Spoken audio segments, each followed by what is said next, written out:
This is CNN, a network of Turner Broadcasting System. I'm Dave Michaels of the CNN Center in Atlanta with some of our top stories. The Eastern Airlines Machinists Union stands alone in its 8-month strike against airline owner Frank Lorenzo. Eastern's Flight Attendants Union this morning said it is ending its sympathy walkout. A few hours before, the Eastern Pilots Union also dropped the fight. The pilots cited a veto by President Bush. The veto blocked a bill setting up a congressional panel to mediate the strike. Eastern is telling union pilots it has no openings right now. It says they can sign up on a preferential waiting list. The shuttle Discovery is in a public radio blackout as it orbits Earth on a secret military mission. The spacecraft blasted off last night with a fiery ascent that lit up the Florida sky. NASA gave a brief statement indicating the crew has the go-ahead to launch its secret cargo. It is reportedly a spy satellite to be released as soon as the next hour.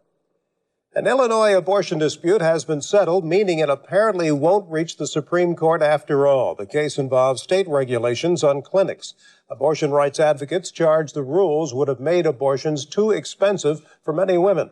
Now, clinics and state officials have reached agreement on rewriting the rules. That apparently keeps the case out of the Supreme Court, which was scheduled to hear it December 5th. Some people said it could have reopened Roe versus Wade, the decision guaranteeing abortion rights. The leftist rebels in El Salvador are proposing a ceasefire for the first time since they launched a major offensive 12 days ago. The rebels called for a negotiated truce with UN verification, but U.S.-backed President Alfredo Cristiani says he is expecting renewed rebel attacks. President Bush says today is a very special Thanksgiving set amid extraordinary changes in the world.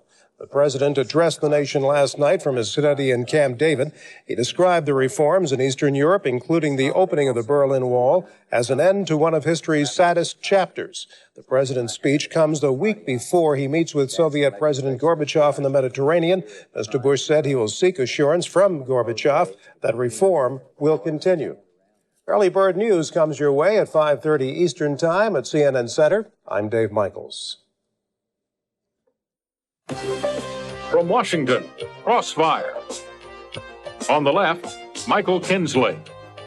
On the right, Pat Buchanan. Tonight, Hail to the Chief. In the Crossfire, political impressionist Jim Morris. Good evening and welcome to Crossfire. 90 minutes from now, on a Thanksgiving Eve address from Camp David, President Bush is expected to discuss the great changes in Eastern Europe, the dismantling of the Berlin Wall, the summit with Mikhail Gorbachev, and perhaps the war in Central America. As we thought the Crossfire audience would like an exclusive preview of what Mr. Bush was going to say, we invited him over, and he has accepted. Michael? Mr. President, the American people are getting pretty tired of your lack of leadership. Is tonight the night we at last get the vision thing? Hey, look at this guy. Look at this fellow. What's your position? Now, hold on there. You know, people like this have been accusing me of foot dragging and being invisible. I hear that. I'm beside myself. No. We're going to try to do what we can to see to it that what needs to be done gets done. Now, with due respect for your office, sir, it's a little late for generalities. Can't you get specific? Well, I certainly can. This is Thanksgiving, and I think this is a time, Americans, and I'm going to tell them this, we can be thankful for what we have. And what we have is, well, what have you? Now, I got to tell you, there's a new breeze blowing out there, and we're breaking new ground. We're breaking new ground. Hey, my door is always open. I'm hardly ever there, but my door is always open, and I went to... How do you answer, Mr. President, the charge that when things are opening up in Eastern Europe and the barriers are coming down, you've shown timidity in seizing the great opportunity? Timidity? I don't think so. I'll go to Gorbachev and say, my sleeves are rolled up. My hand is still extended, but my middle finger's starting to twitch. Let's get moving on these negotiations. We're not going to go in there and divvy it up or anything like that, but we're responsible for the possible read my lips, the reunification of Germany. We're responsible for the reunification of Vietnam. Let me ask you about this. Poland, a specific case, dramatic changes. Lech Walesa was over here in the United States. Why aren't we doing more? Why aren't we providing more aid to this experiment in democracy in Poland? Well, I met with Lech. I met with Lech Walesa. As a matter of fact, Barbara and I, we had him over to the White House. Just the four of us. Barbara and I wanted to try to reciprocate for the wonderful time we had over there at his home in Gdansk that he and his lovely wife Danuta showed us over there. And as a matter of fact, we had a wonderful time, just the four of us. No advisors, treated them like family there. And we talked about incentives, investment, ways to attract capital to Poland. It was a very special moment for me, a very special moment for the White House. Just the four of us, no advisors, and neither one of us understood one word the other was saying. But it's a wonderful thing. I remember saying to him, hey, Lech, you got this cream of mushroom soup hanging for, but he didn't understand. We had to look at it all night long. But Americans go to the polls every 4 years. It's nice to have a poll come to America. You know what else I told him? What? I said, hey, Lech, you're an electrician, right? There's something I've been wanting to know for years. I don't know about you, Pat or Mike. I said, you're an electrician, right? How many of your countrymen does it take to screw in a light bulb over there? I thought that was funny, but he didn't understand. Now, Mr. President, you've got this floating summit coming up with Mr. Gorbachev. He's a pretty formidable character. He's no Michael Dukakis. Have you got your ducks in a row for this one? I got my ducks in the bathtub, but I don't think there's enough room for Gorby in there. But I'm surprised his people are letting him come over. I don't know if it's going to work out or not. I really don't. I mean, he's trying to get insurance to go aboard one of our battleships, but, explosions there. I really don't know. We're doing what we can over there. Okay, now let's turn to El Salvador. Yesterday, our Green Berets had a pretty close shave over there. That country is a bigger mess than ever after we've spent $4 billion there. Isn't it time we just admitted this was a failure and gave up? As far as the advisors there, the question has been raised, is El Salvador another Vietnam? Well, is it? Oh, I'm supposed to answer that? No, it's not. And we're down there. This should send a message loud and clear that this president isn't going to stand for any of this with the rebels or anything like that. Down there, I haven't been timid down there. As a matter of fact, they're Nicaraguans supplying I recently met with the Contras down there, Adolfo Calero, and hey, I'm perfectly well aware of what I'm saying. It's what I mean I've got no idea about, but it's Pearl Harbor Day, so Thanksgiving. All right, let's understand 4 a.m. this morning. The members of Congress gave you a phone call, told you that they were adjourning, and once again, Mr. President, they accused you of compromise and you settled for a quick fix on the budget. Why? Wasn't a quick fix. I warned them against it. I mean, applying Band-Aid solutions won't work. That's nothing more than boo-boo economics. And I won't have any of it. Speaking of budget cuts, they're talking about chopping the defense budget. They're talking about divisions of troops. They're talking about getting rid of missiles and bombers. Aren't we going a little too fast cutting the defense budget? I don't think so. No. I recently met with Secretary of Defense Dick Cheney. Hey, hold on there. I met with him, and he wanted to talk about the midget man, and I said, hey, the midget man, I thought I defeated him last November. He's back in Massachusetts. I want to talk about ways we can preserve without cutting to the bone on defense. We got to beef up arms to our allies, Turkey and Greece and Israel, without cutting to the bone. We've got to beef up arms to Turkey without cutting to the bone on the Turkey. We got Barbara and I every fourth, the 4-H club or someone brought over a wonderful turkey, had it on the south lawn there, just, gonna... All right, now look, Mr. President, speaking of your failed war, there's another one, which is your drug war. Bill Bennett, your drug czar, said he was going to make Washington, D.C. the test case. The murder rate in this city is higher than it ever was. Isn't that another war that it's just time to admit, let's face it, it's a failure and give up? No, we're making inroads everywhere we go. This administration has been forthright. As a matter of fact, I recently confiscated, this was confiscated. This is crack. cocaine. We've been teaching Millie, we've been teaching Millie how to perform new tricks, teaching her how to sniff out and detect cocaine. And on a recent visit to Mayor Marion Barry's office, this is illicit. Mr. President, we'll take a visit to our lawyer's office. This scourge will end. It will end. Bill Bennett, Surf. Now he's a czar now, that's it. Czar, we're doing what we can. If you do drugs, you will be caught. And when you are caught, you will be prosecuted.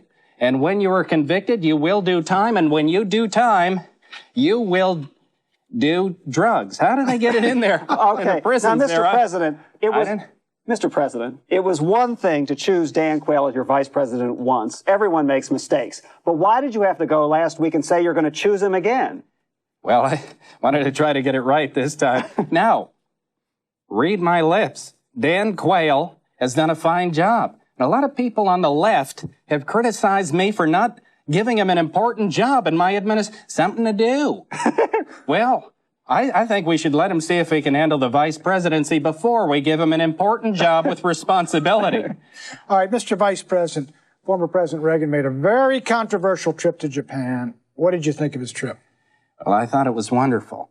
The way he went over there, Barbara and I went over there to Tokyo a while ago for that Hirohito thing there. And, the funeral there. And I think he's entitled as a free, to speak his own mind, to speak his mind now that he's out of office. Because when he was president, he didn't have much of a mind of his own. I don't know. Well, when we come back, the president has got to get up to Camp David, and he's got to deliver his speech up there, Mr. President. Thank you very much. We come back. We thought we'd have Ronald Reagan sit in for President Bush in the second segment.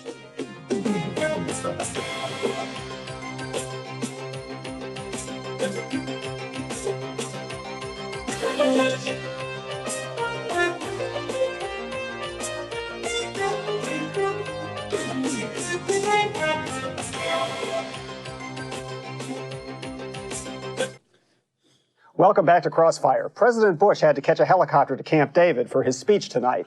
So now we're joined by his distinguished predecessor, the former president of the United States, Ronald Wilson Reagan. Mr. Reagan recently returned from Japan, where he was paid $2 million to deliver a couple of speeches.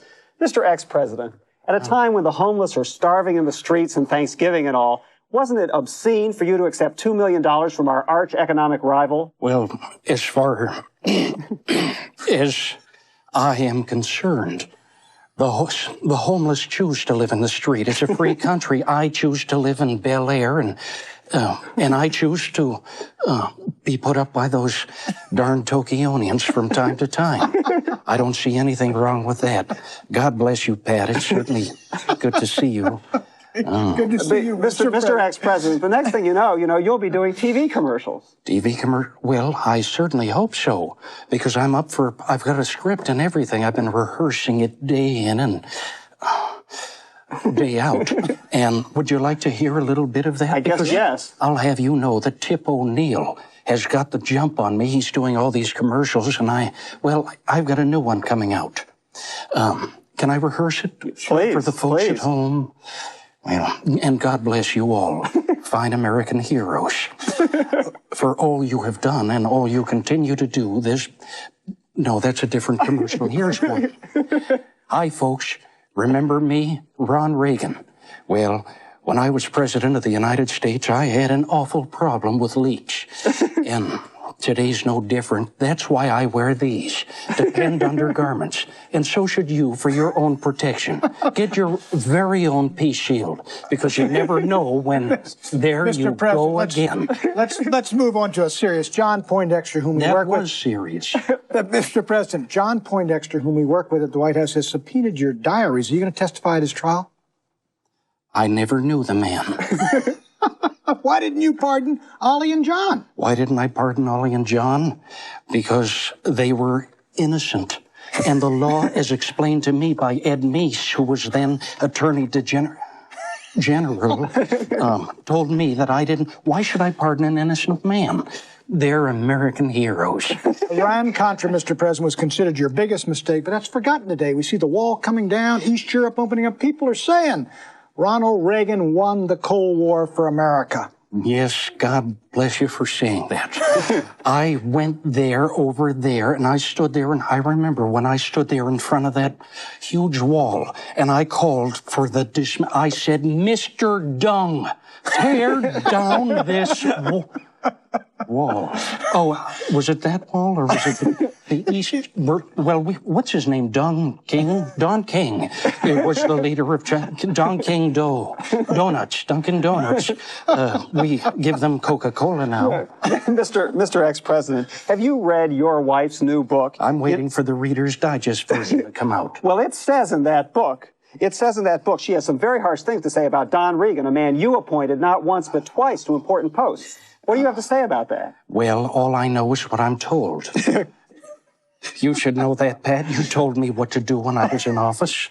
You were responsible for a lot of the Reagan era. Yes. Well, there's the astrology question as well. And all I know is that when the moon is in the 7th house and Jupiter aligns with Mars, then peace will guide the planets and Congress will approve Star Wars, and that is what we want. We're going to have Nancy's astrologer chart the stars for George and Gorby's boat ride. How do you think Mr. Bush is doing? Who? President Bush. How's he doing? Oh, that fellow who... Well, I think he's doing rather well. I gave him some words of advice. What were they? Well, first, if things don't go well, don't do what I did when I... Don't blame your predecessor, for heaven's sake. And second of all, ignore your vice president. They only get in the way. Some of my best friends have been vice president. And third, when you meet with Gorbachev, I had to emphasize, don't stare at that little spot on his forehead. Mr. Ex-President, for 8 years, you and your people swore that you did not dye your hair. Then you had this operation. Your hair was shaved off. It grew back gray. I see you're dyeing it again. Haven't you just been lying to the American people for this whole time? Well, look who's talking. There you go again. You're one to talk, Tom. Look at your hair. It was gray the last time I did the show. Mr. President, thank you very much. Thank you very much for being with us. God bless you, Mr. President. And bless you. When we come back, we're going to give you Christmas greetings from Dan Rather, among others. Thanksgiving.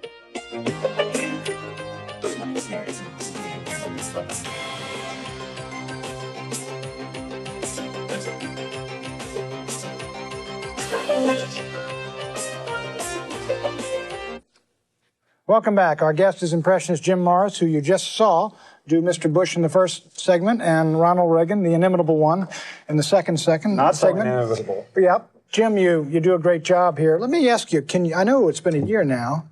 Can you still do Dukakis? Sure. Well, all right, Governor Dukakis, the Massachusetts miracle. Let's set that aside a while. What would you have done if the wall started coming down? You know, I got to believe, Pat, if you happen to be the son of Greek immigrants who came to this land looking for economic opportunity, that's one word, Michael, economic opportunity, I think the president has dragged his feet on this. If I were president, I would have hopped into an M1 tank and drove right through the Brandenburg Gates. I still got my helmet. Tell us about the Dan Rather and... Can you do these fellows? Why don't you give a Christmas, or excuse me again, Thanksgiving greetings? Well, we can do Christmas. We can do Christmas. No, I'm going to be doing a show in New York that will take me through Christmas. So, all right. Can I give a plug? Is that? Yeah, we feel like Johnny Carson here. Give us a plug. We'd like to welcome a new sponsor to the Tonight Show. Anyway, I'll be at a place called Steve McGraw's in New York City. It's a cabaret theater, dinner theater, and I'll be doing a look at the 80s and then a look ahead at the 90s. I'll do a whole segment as Bush. With a wig. I'm having a wig made now. Wig with Bush, huh? A wig, yeah, because my hairline is... Hey, now hold on there. And all right, so I'll be doing other impressions as well. Let's hear the anchors. We promised the people the anchors.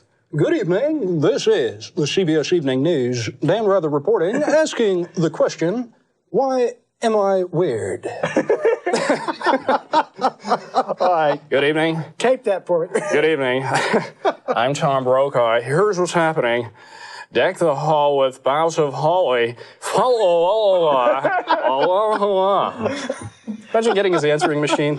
I'm Tom Brokaw. I sincerely apologize, but I'm running a little late. I'm delivering a lengthy lecture in linguistic elocution at Loyola College. Hello, I am Ted Koppel, and this is Nightline. Imagine I'm doing Shakespeare. To be or not to be, that is the question, and when we return, we will discuss this and other questions that plague us today. John McLaughlin, can you do the great? That's one of my anchor? most obscure impressions. That is your most obscure impression, I would think. But Quickly, issue 1. Silent night, holy night. On a scale of 0 to 10, tell me how calm and how bright it will be, Pat. I thought you'd get a kick out of that one. thanks a lot. We have to take another break. When we come back, we're going to ask what John McLaughlin calls the mega question.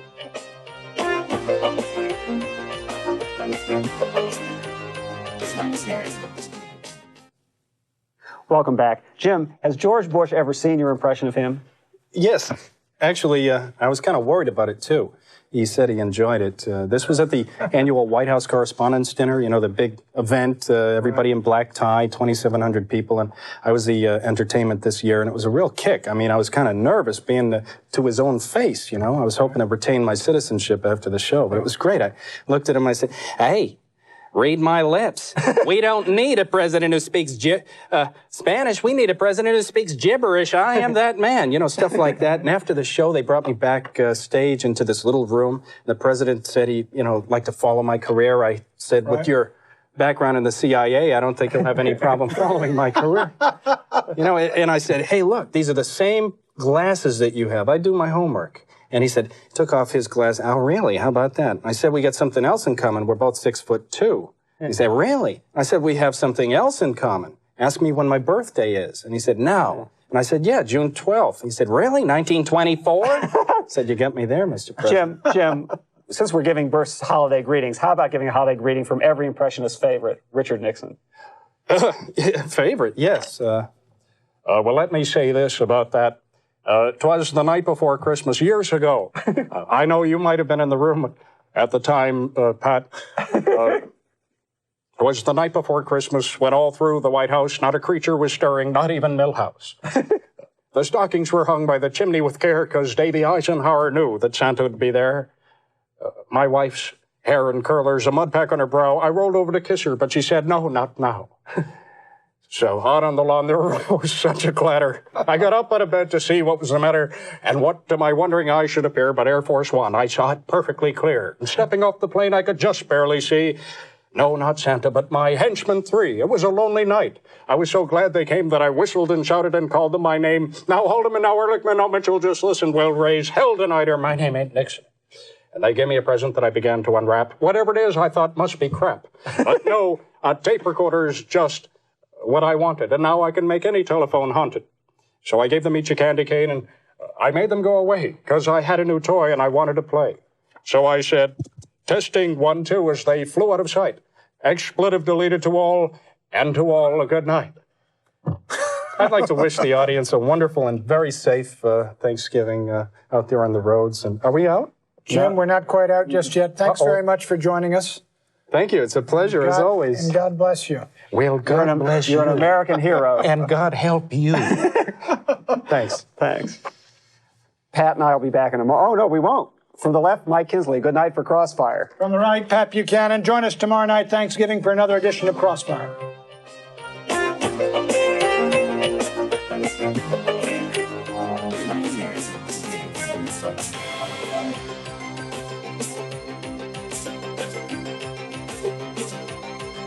Let's